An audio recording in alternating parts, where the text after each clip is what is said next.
Good afternoon. My name is Niko House, host of the political radio show Mikasa is Sukasa, and I urge you all to join our One Follow, $1 campaign, where you donate $1 to the journalists the independent journalists that you get the most information from. Our top five, I would say, it's $5 a month. You can go to their Patreons. I'll post the Patreon of the people who started this campaign with me below. Myself, Hard Bastard, Tim Black, and H.A. Goodman, and we just want to make sure that our independent journalists can be just that, independent and only beholden to those who give you the truth. And although you may not always agree with them, you can at least take solace in knowing that their opinion is coming from themselves, not corporate lobbyists and mainstream media telling them what to say. But with that being said, I would like you all to understand something. Many people keep saying, in reference to the DNC fraud suit, it's people should be able to cover what they want to. People should be able to report on what they want to. Why does this need to have more reporting? And then you have the other side. Why are you only going to Alex Jones? Why would Jared and Liz and Niko go to Alex Jones? Why would they go to Breitbart? Why they go to these alt-right media sources? And I need you all to understand the significance of not discussing and not reporting on the DNC fraud suit. Now, it is unfortunate, but still true, that reporting or a story, when it is covered by a major source like CNN, New York Times, MSNBC, even Fox News to a degree, it gives the story legitimacy. And I know it sounds stupid, and it probably is stupid, but this is the reality.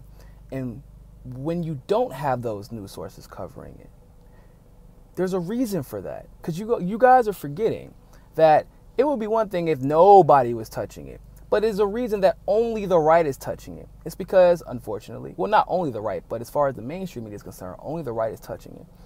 And that's because the right isn't beholden to the Democratic Party. They don't get paid by the Democratic Party.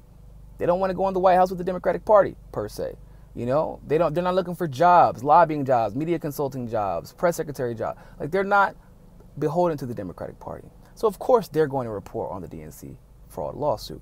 But what happens whenever people, even from TYT, even from, David Pakman show or whoever, these super big media conglomerates, when they don't report, it delegitimizes the lawsuit in the eyes of the public. Maybe not in those who've been paying attention. But when most of the country still does not know about this lawsuit, that is a problem. This is also a problem because lives are at stake. I don't know what else to tell you all. People keep trying to... The fact that the Seth Rich situation is deemed as a conspiracy theory. The fact that the Sean Lucas situation is deemed also as a conspiracy theory. Started out because neither CNN or MSNBC or any other left-wing mega conglomerates would cover it. Then they go from not covering it to smearing everybody who does cover it, to calling private investigators conspiracy theorists, even though he's technically still hired by the family. And then so they know this. They always say there's no such thing as bad publicity, and that's true, because then people start doing their research, and then the truth starts getting out. And they attempt to delegitimize by not reporting, and then after that doesn't work, then they actually begin to actively delegitimize. So when you're talking about the difference of life and death, because Sean Lucas was our process server and he died within days of a motion being announced by the DNC that they want to say that we served them improperly. The fact that Seth Rich could have been a witness in this case, and probably would have been a witness in this case, and the fact that they just play off everything like this all hunky-dory, like, if the more this story gets reported, the higher chance that Jared has of survival, that Elizabeth and the other attorneys have for survival, that their families are not in danger. And if, God forbid, anything ever happened to either of them, we don't want this played off like it was some conspiracy theory. We want people to know they were not suicidal. I know them personally. Jared and Liz are not suicidal. Their kids are not suicidal. The other co-counsels are not suicidal. I myself am not suicidal. Nobody who is involved in the creation of this lawsuit is suicidal. But we need the coverage, because we need people to know that these are serious accusations. This is a serious lawsuit. You have a Yale graduate and a Harvard graduate with a very successful law firm conducting it. You know, and when you only have the right wing covering it, of course the left is going to be like, why are you going to Breitbart? Well, we wouldn't have to go to Breitbart or Alex Jones or InfoWars or whoever you want to talk about if the left would cover the media.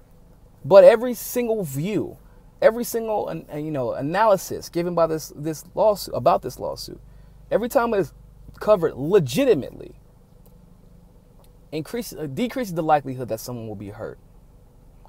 It increases the likelihood that the DNC will have to start talking about it. Because also one thing that you got to realize is that if you don't put pressure on politicians, they won't talk about it. They won't see the need to. That's with every and anything. If you don't put pressure on politics, that's just what they call the trial of public opinion. If the media isn't talking about it, then they won't have to. This is a fact. On facts, on facts, on facts. Just like the media wasn't talking about Bernie Sanders. So you even had Republicans at the time during the primaries not even mentioning his name. You know, they would the Democratic Party would pretend that Bernie Sanders just was some fictitious character out of fairy tale land. They were ignoring the election fraud, even though there's case after case after case after case after case across the country right now talking about election fraud in the primaries. But they cannot. You know why they have the ability to not talk about it? Because the media doesn't cover it. And when the media doesn't cover it, they don't have to. That's the way politicians work. They're not going to talk more than they need to. So we have to have coverage. There is no choice. It's one thing, it is a choice if you don't know about it, which if you're in media at this point, I damn sure doubt that anybody at CNN does not know about this lawsuit. But if you're in media, you have an obligation to know about this lawsuit. And if you know about this lawsuit, you have an absolute obligation to report, because this isn't something that is light. This is like not reporting on the victor of the election. This is like not reporting on the victor of the primaries. This is like not reporting a single payer got pushed through or denied. This is like not reporting if someone, I don't know, like Loretta Lynch, who is right now under investigation, came under investigation. Of course, they're not reporting it, but that's my point. This is huge. This will reshape the way political parties conduct business in the future. And so, yes, there is an absolute responsibility.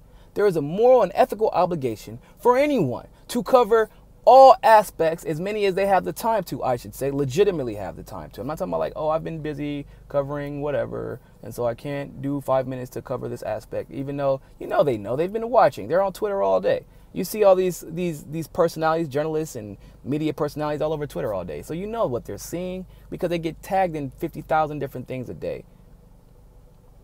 We need coverage. Coverage can save lives. Coverage can save this case. Coverage will expose certain politicians involved in a lawsuit. Coverage creates missteps by politicians and other media conglomerates.